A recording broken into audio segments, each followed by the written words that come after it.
Yeah, hey everybody, welcome back to our channel, Blue Creek Detectors. And today we're doing something a little bit different. Gonna try the podcast, a video podcast thing going on. So hopefully these Amazon special microphones are in these sticks that were provided by nature. Boy, yeah. We are just cheap. Yeah, these sticks are they were free out here. Yeah, we're out here on Blue Creek. Yeah, figure that'd be a good, appropriate first location for it. Yeah. Some beautiful weather out here too, man. It really is. Yeah, this is kind of late spring now. Be summer soon before we know it. It'll be hot. Yeah. Feels good right now. Yeah, I definitely put the sprayed my boots and everything with bug repellent. Yeah. Ticks get real bad out here too. Oh man, last year, if you guys recall the episode where we found the jar of coins and all that, well, I was covered with at least, I don't know, almost 20 of those tiny baby ticks. Yep, they're just about the size of the tip of an ink pen almost. Yeah. Oh, it was a nightmare. I mean, I was Googling all the tick-borne diseases. You were like, I can't eat red meat if I get sick. Yeah, alpha gal syndrome, I think is what it's called. Yeah. If a tick bites you, you can get alpha gal syndrome, and you can't eat red meat for a certain amount of time. Like it makes you allergic to red meat. Yeah. Yeah. Don't let all the vegans know. No, yeah. Leave a plague of ticks on people. Yeah. Just joking, y'all. Yeah. Yeah. So out of all the stuff, as long as we've been doing this, like, what are some of your like favorite finds you think you found? Probably. I really like that jar. Well, the melted jar. Melted jar. Melted coins. Yeah, I want to make that into a real nice display. Yeah, that's definitely a chart topper for anybody. You know what I mean? That's everybody dreams of finding that jar, and that. I mean, yours was melted though, but you still found it. Yeah. What about yourself, man? You know, and a lot of people, you know, so say you asked me, well, what is your favorite? I would probably say my favorite was probably that $5 script coin. Oh. Everybody loves it. Now, how much money have you been offered for that? $800. $800. Yeah. I still debated on it back and forth. You know, money's money, but you only find it once, maybe, you know, in a lifetime. Yeah. Unless somebody else has one, you don't know it. But to our knowledge, it's the only one known. Oh, man. And then, just like we put in the video, that was like somebody dropped $100 bill. Back in those days. That was probably 1920s, probably somewhere in their 30s. Yeah, the exchange rate from then to now, from like 1945, 44, when that place closed down, it was like $93 in today's money. $5. I couldn't imagine. And it was right under that pine tree, right beside that gold medallion with the Roman soldier, the Greek soldier. Yes. It was like somebody put that there. Oh, that was insane. It still had some of the leather attached to it. Yeah. That was some of our first episodes. Wow, it was like 3 years ago. Yeah. Almost 4 years ago we've been doing this. Speaking of which, plus we've had quite a few guests and stuff. A lot of people that's detected with us and, you know, all that. Taught some people some things. And oh, man. We learned some things along the way. We have learned a lot about the history of our area, you know, by metal detecting, and, you know, like especially Blue Creek. I figured, you know, the topic today can be Blue Creek history. Yeah. Like if we start from one end and then make our way all the way to the end and talk about it, you know, each location that's just forgotten now. It was a big area and a big town at one time, and you would never know it now. It's just all woods. Yeah. Yeah, just like what you see here behind us. This was a big farm, the location that we're at now. You can see it in 1895 map. and then 1907, and yeah, it's. I'm guessing there's probably what 3 or 4 structures just on this spot. I would Yeah. say. I mean, the maps only show like one structure, but we have found evidence of more. The highlight of Blue Creek, I'd say, would probably be us finally finding the Kendalia area. Oh, dude, yeah, we were just completely floored on that one. Yeah, that area, George Washington Hill and Rebecca Jane Kendall Hill, they had a very large home place there in that valley. And we found it. We had been looking for it for a long time, and utilizing the picture, Taking an old picture, and then looking at the map, and knowing where the sun rises, and if the sun was rising in that picture, and there was only one valley in the entire area. Looking at the topography and everything. And you know what I find somewhat funny? How many times have we went by that area? And the whole time it was right there. Hundreds of times, probably. Yeah. We always talk to ourselves, man, could you imagine if we found that place? Yeah.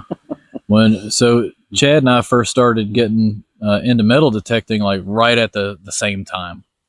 And he was telling me some of the old history of the old property barons out here that were rich. Like they owned 70,000 acres or something. A lot. It was a lot. Yeah. And we found it, after, searching and searching. Yep. Joseph Chancellor Kendall and his wife. They lived out here too? I believe they did. Oh, man. Yeah, that might be around, because I think the Elk River Muskrat was telling us about, that may have been the Sanderson area. And his wife was a teacher too at one time. I think she taught somewhere closer to Malden at the time, though. Oh, yeah. In the grand scheme of things, we are somewhat close to Malden. Like if you take some of the back hill roads and everything, you go straight to the Kanawha River. Campbell's Creek. Yeah. You go across the mountain, that's where you go. Yeah. He dealt a lot in race horses and stuff like that too. Joseph did, I believe. Wow. Plus he had farm, he had bison on it. Yeah. Yep. Is this the Revolutionary War veteran? 1812. War of 1812. Okay. Wow. Yeah, he fought in the Battle of 1812. Yeah. That's crazy. He said he had a bison farm? Yeah. Oh, that's cool. Yeah. Yeah, when you look, what is it, the Elk Rivers Community book, it has a picture of the bison, right? I believe it. There's also, I was told it was in the old school book of American history. Okay. It's an orange book. I think one of the older folks told me about that, which I thought that was pretty interesting. Yeah, and I think it mentions Kendalia by name, too. And they said Joseph Kendall was a very generous man. He donated lots of money, set up a lot of, like, I guess what you would call charities in a sense, to help people and stuff. I just thought that was really interesting history. It really is. And it's forgotten about, over time. But, yeah. And when you try to find a lot of this information, you go to the West Virginia State Archives, you're really digging to find much information about this area at all. I mean, Middle Fork, the town of Middle Fork, we have been trying to find pictures of it. Yeah. Can't. Just maybe 1 or 2, but they're semi-modern. We have found evidence of how many structures do you think? Like, I couldn't even realistically, I can't count them. Uncountable. And this town was a coal mining town out in the middle of nowhere that, I mean, it had a lot of residents. Yeah, there's some big old towns out here that just disappeared. And in your mind, you think back to how they lived at the time. You didn't have electricity. You didn't have refrigerators. You didn't have none of the modern luxuries. You're washing your clothes in the creek. You're, getting your water out of your well. Whatever you can find to cook with. I mean, imagine how quiet it would be at night. Oh, it would be unreal how dark it would be, too. Yeah. The most they would have had was lanterns, maybe some torches, and carbide lamps a little later on. We found carbide lamps. We found oil lanterns. You know that you're holding this out on your porch trying to see where the coyotes are out there. And the black bear. Yeah, there's bobcats. Yeah. Yeah. Yeah, you got the old Lynx Rufus, aka the bobcat. That Rufus is just a funny. Yeah, it is. Yeah. Got the audience too. You know, we really appreciate you guys watching our channel and stuff. It's really cool to see and engage with people that are into what we're doing. Also, we really try hard. Trying to locate places, trying to find history. To provide some kind of history to what we do find. Oh yeah. Yeah, it's been super interesting. Think about all the things we've been through as far as getting to some of the places. Oh man, I mean, the only way to get out here where we're at today is by 4-wheeler. Quad. Yep.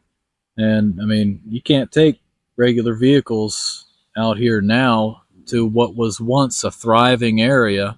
That even had Model T Fords. Yes, it did. We found several Model T Ford parts. I found a part to a Dodge Brothers car, a DB, one of the old ones of those. Yeah.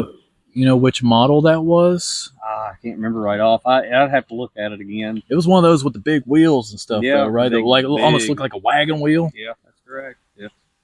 And what else? Model T valve stems. We found several of those. Studebaker emblem once. Studebaker emblem out here. 1920s Studebaker. Yeah. I mean, you look at those. They thought that they were futuristic looking back then, and now. Yeah, it's something else. But a lot of people did a lot of work with mules and horses too. Found mule shoes, ox shoes, horseshoes. Have enough to fill a whole back of a truck bed, probably. Yeah. But that and two of the miners used a lot of the mules and stuff too. Speaking of the towns and stuff, a lot of coal mining activity. Yes. Coal mining and railroad. You've actually found a pick, like a full pick. Yep. I mean, you imagine the person taking that pick into the mine with them and working all day or all night. They probably had night shifts and everything out here too. Yeah. And that's just, well, I hear some ATVs out there. It's a popular ATV area. Yeah. Oh, yeah. And the amount of pocket watches too, man. Yeah. We have found tons of them. Yeah, they had to keep track of their time somehow, I guess. Just it's just interesting.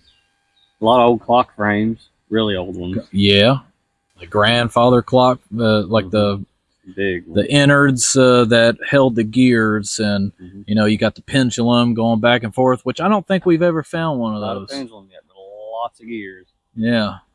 Well, it'd be going back and forth, click, click, click, click, and I'm sure they were beautiful too. Oh yeah, my grandparents they had a huge grandfather clock. I remember looking in it and seeing a lot of the same structure. You find a full pocket watch? You did. I have, yeah. I found a With, couple of them that was actually in real good condition. I mean, not excellent. I mean, it came out of the ground. The glass was broke, but I mean, it's still good shape. Yeah. Denny, one of the other guys who detects with us, he was like, "Is the hand still moving on that?" That would be hilarious. Yep. He said it. 12 o'clock noon right there. You see it. And seeing what time that they actually stopped on, that's that is, yeah. Some existential crisis stuff. Yeah, it's and we can't put names to a lot of the stuff, like the miner tags. Yeah, that would be awesome. Yeah. That all got blown away, destroyed. Yeah, where back in the day, the mine companies, I mean, it was basically slave labor for the most part. And when they outlawed the script coins, when they started outlawing a lot of the extreme and harsh labor conditions, and those companies shut down, they destroyed all records of it. They didn't want record of what they were doing. No, those people, they were worked to death. And Yeah. Plus, they were in the conditions they were in, and they would say that they didn't get the load they got by saying, making up a story saying, "Oh, you didn't get that much, excuse me, much weight in your cart, so we're going to say this is what we're paying you," and you couldn't fight it. The money you got, you spent at their store. Yeah. They owned you basically. Yeah.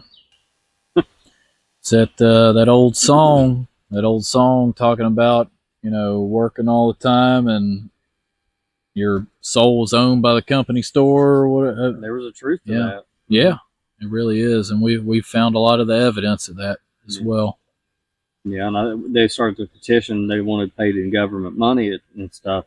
Mm-hmm. And they were trying to petition and do things, and that caused a big uproar too. And trying to get miners' rights and stuff, and it caused a lot of issue too. There was people taking their jobs from them that said, "Well, we'll take it," and then causing fights, and it was a mess. If y'all don't know how script coins worked, it's script, SCRIP. Basically, the company, when you move to a new coal mine out here in the middle of nowhere, you basically only had the shirt on your back. You had a few cents to your name. And to feed your family, to feed yourself sometimes, you would have to get a pay advance from the company, and they would pay you in script coins. I don't know how that wind is affecting the microphones, but yeah, they'd pay you in script. And eventually they had to give you so much script to allow you to survive that you always were owing the company store when they were paying out. So it became at a point, it would be basically slave labor over a period of time. You were always owing. That's how it was out here. And there wasn't anything you could do about it. There's no lawyers around. Not out here. What would there? I mean, there wouldn't have been no lawyers. There wasn't really a police force per se. There was probably a constable, maybe. Yeah, I wonder about that. Policing. Unless the mines had their own policing, you know what I mean? We found some of those junior police badges and everything. Yeah, junior police badge. But that's like a child's toy, I think. Pretty much, yeah. I think they were. But yeah, if anybody out there knows anything about the police back in some of these mine towns out here in the middle of nowhere, did they have security? Did they, what? How, like, who took care of all that stuff? Was it just a town managed their own, or was it? Yeah, that's interesting. I don't know. The sheriff have to go by around doing something. Yeah, I know that towns like Clendenin I think they had a jail. There were jails, but out in rural, super rural areas. Oh yeah. I don't know. Yeah, I mean, even driving out here, it takes a long time in any kind of vehicle. Yeah. And you can only imagine how bad the roads were back then.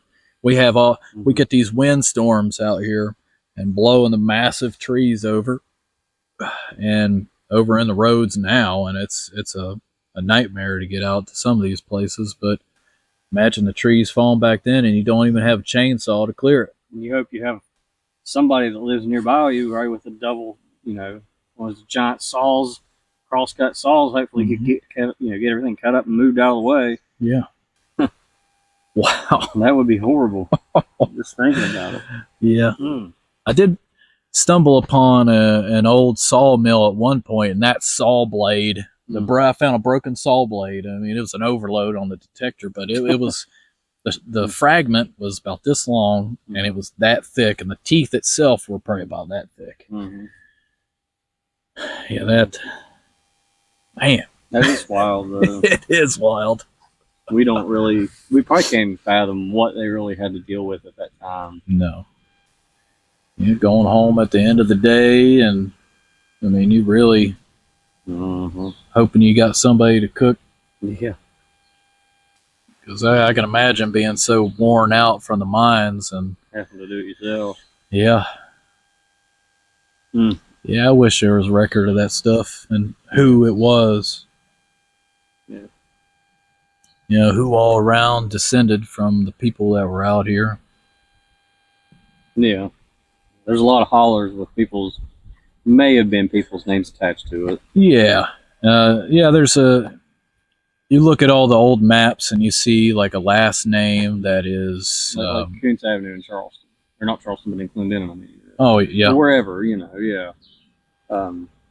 Stuff like that. Mm-hmm. Just like old routes, old trailheads and stuff with names. Yeah. That's the only theory we have to work off, wouldn't you think? Yeah. I like looking at old maps sometimes and wondering, you know, how did they name this one, like Bear Branch or something? You think the surveyors in the 1800s, did they see a bear on that branch? Or was running from a bunch of bears? Get out of here. Panther Hollow. There's another one. You think there was a panther out there? They claim there's panthers in West Virginia. I mean, yeah. Who knows? I haven't seen one personally. I haven't either. But it doesn't mean it's not true. So. I have heard some crazy cat sounds out here in the night. And you look at some of the Facebook groups, there are people that swear that there are mountain lions out here. Mm-hmm.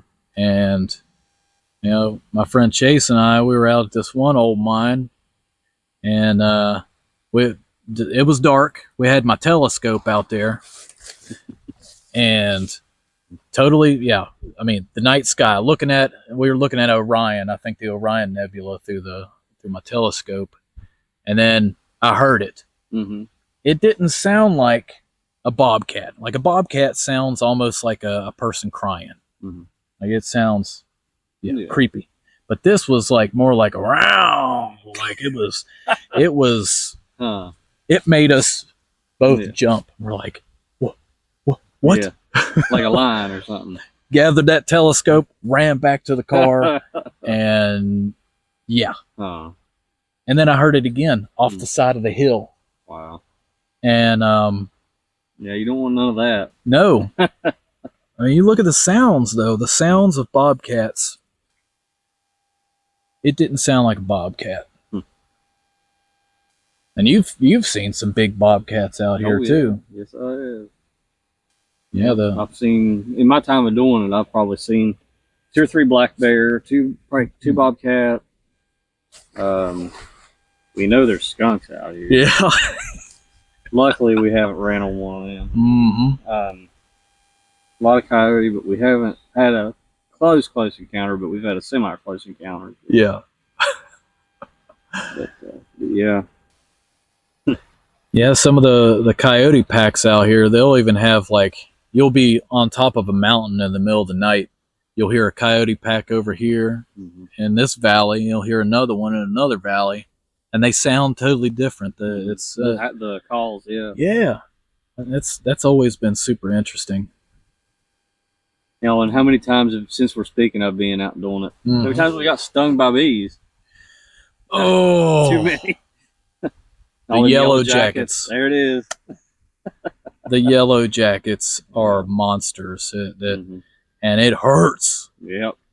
You saw a bald-faced hornet out here just flying around earlier, and I think those are like mostly summer bees or wasps or whatever. We've almost been gotten by those, but we haven't been gotten by those. Yeah, they're supposed to be amongst the most painful. Yeah.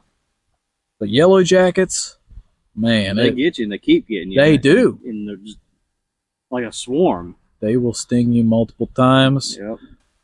Usually they like to have their nests like late summer, like around the bodies of water like this. And like if there would be like a hole underneath that tree, and they'd be look at him. They'd be coming out of there.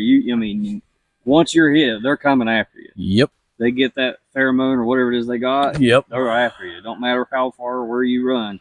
It's hard to outrun them. Yes.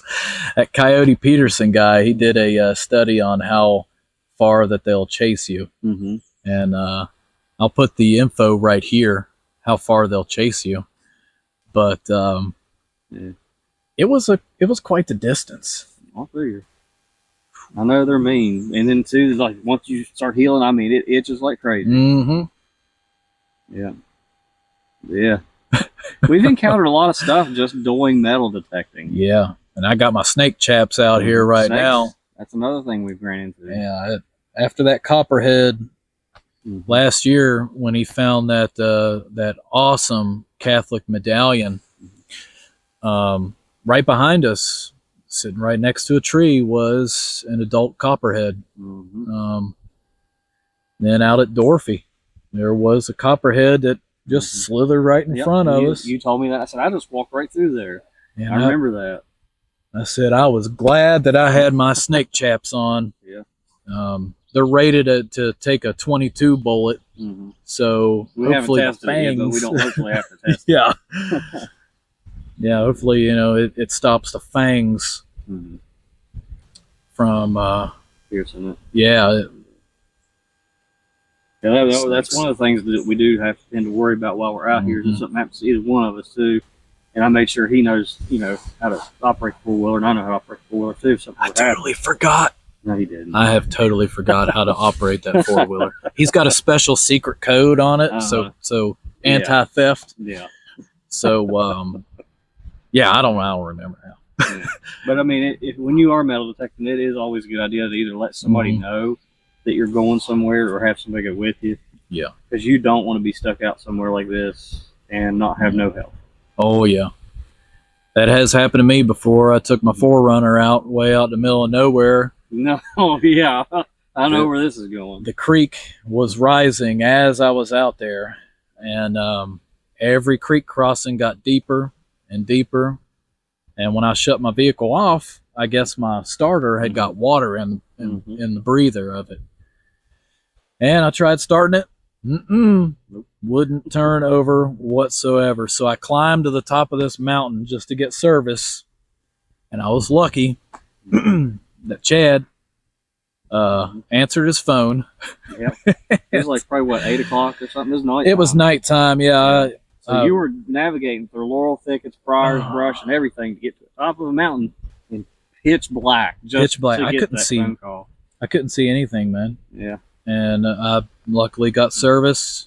Luckily got a hold of you. He came out. Yep. He took a broomstick, right hit my starter. He's like, "All right, try start." Boom, boom, boom, boom, boom, and it started right up. I brought chains with me in case we had to pull it out. But that'd be a long pull. Yeah. All for metal detecting. That's right. We've done some crazy things. Also, we've rafted across the river. We have rafted across the river just to do some metal detecting and find some old history to preserve. Because I mean, there's no archaeologists out here preserving some of these places, and where it's private property, you got to get permission from the landowners, and it's their personal property. And we always do our best to try to do as much of a professional job as we can. Oh yeah, I mean that's the main thing is you want to make it look like you were never there, and that's what we do. And recovering the artifacts too, you want to always be careful how big you dig too, because you want to make sure you don't damage what you're digging. If you can get around that also, and all that too. Yep. Yeah. Yeah, that, and I mean, some of these towns, I mean, like Dorothy, for example, I had to draw a picture just to put an image of what the place looked like. I mean, I scoured the archives, the state archives, trying to look for something. I even got with the Clay County Historical Society, trying to get pictures or any information whatsoever, and there just wasn't any. Yeah, it's just like we said earlier, those mine companies, they didn't want to keep records at the end. Too much liabilities. Oh yeah. And you'd have a lot of families suing that company too, especially if it was nowadays. So I haven't detected this farm area since probably 2020, and I found pocket watch lid, like a very ornate, beautiful gold pocket watch lid that man, it had some awesome designs on it. I've got it in a special case at home. You've got a picture of it somewhere, don't you? Yeah. Yeah, I'd say maybe probably throw it up there. Yeah, I'll put one right here. Okay. And found a biplane pendant here as well. A biplane.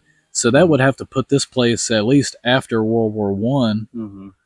That'd have to be the Wright brothers. That'd be a biplane. So yeah. Well, I mean, some of those combat biplanes they had in World War One and all that. I don't know. Might look kind of like a Sopwith Camel, maybe. But yeah, that pendant here. I found an older. It looked like a shield clip. I'll put it right here as well. A clip that may have went on like somebody's medal on their uniform. An IHP I found here, and then an 1899 dime right here at this location. Yeah. And then he went out here recently and found even more stuff. What you find on this one? I think I found what two Indian head pennies, some wheat pennies, some cutlery. I'm trying to think. There was some other stuff. I can't think of all of it right now. I thought I hit this place out. Yeah. It doesn't matter, I don't think, how many times. It doesn't. Because I think, too, the Earth changes what magnetism. That's my theory. Yeah. And also the weather, the soil. I think there's a lot of different things that actually play into it also. And plus, I think, too, that the angle you go at something sometimes, I think there's a lot of different things that change things. Like the place that I have, there's this old mining town that I took these flags and I gridded the area off where the area that I believe was a store, a company store. And I dug every single non-ferrous target at every different frequency that my detector could go. I went diagonal, or I went vertical, I went horizontal, I went diagonal, and both ways. And Chad ended up finding later on. Pennies, I think. I think you found a penny, and you definitely found a buffalo nickel in that little area. And there's a few other things. I feel like you found some kind of script there. It might have been a dollar script. It may have been. Yes, it was. How? It was. I mean, I use several different frequencies. And it's the same place that we have been over and over and over. And we've got two of the best detectors you can get. Yes. I have an XB Deus 1, and it's excellent. He has the newest D2, the Deus 2, which is multi-frequency. And he's finding more stuff like this place, for example. He's found more stuff here. And it's crazy. There's times I've hit places and you went back over with that and found stuff too. Yeah. It's just, we don't, it just is. I mean, like in New England, for example, they have that stuff called, that effect called frost heave. That every time it frosts and thaws, they used to think it was the devil putting rocks in their fields back in the day. That's why there's so many rocks in New England through all their miles and miles and miles of stone walls. Because the frost heave would heave all this stuff up back to the surface. Push it up, yeah. Yeah. And I wonder if that could have an effect. We do have some hard frost too here. Oh, yes, we do. It got cold last winter too. -5, I think it was. I mean, it never really gets cold. Yeah. Like colder in a lot of other places, but yeah, I guess we can. Yeah, I think it's a good short little podcast, and we intend on having some guests come out with us as well. I've got a whole list of guests and topics that we'd like to do with this. Yeah. And I mean, you guys can watch this, put it in the background while you're cooking. I like doing it. Yeah. I'll put up a YouTube video and just listen to it while I'm cooking in the house or doing something. And they're getting some background on us. We've known each other since 7th grade. Yeah. I think 6th, 7th grade, something like that. 1998, 1990. I think 1998. Yeah. So, yeah, we've known each other quite a long time before even all this. So. Yeah. Yeah, I think it'd be cool to listen to it while you're driving in the car, or just just something. It's something. It's good to talk about some of the stuff, some of the history. I mean, we got a lot of respect for it. Yeah, try to get some more educational facts into our stuff. Yes, as we can get. Yep. I mean, podcasts. It's kind of like the big thing going now. Yeah. I got a coworker that they're doing. I think it's On the Rocks or Off the Rocks podcast. They got some amazing off-road vehicles that they talk about. It. They even went out somewhere and set up a table in the middle of nowhere and did their own thing. Did a podcast with that as well. Super cool. There is another thing I would like to do is we want to thank all the other YouTube channels that are that communicate with us and kind of collaborate, talk, and we just want to say thanks to you all too for getting with us and helping our channel. And oh yeah, Just Dirt Fishing is one. There's several. Look them up. Mason Merck Metal Detecting. Sweet Digs. Yep. I'm just trying to think here. There's a lot of them. The Gallows Detectors, aka our British versions of us. Yeah. If you go look, please go check out the Gallows Detectors. They're good. They're comical too. They can be comical. It's awesome. And then Pirate Something's Treasures. There's a lot of them. There's several people. And if we forget anybody, we apologize. We're just thinking right off the top of our heads right now. But we appreciate all of you. We really do. Yep. And all of our subscribers, people that are liking and sharing and commenting. Yeah. It means a lot to us. We really appreciate it. People that are helping us get permissions and stuff, that's great too. We thank you all for that. Anything else you want to add to it? Oh, no. It's just, I'm happy if you're happy. Well, we're happy. Yeah, so hopefully you all are happy.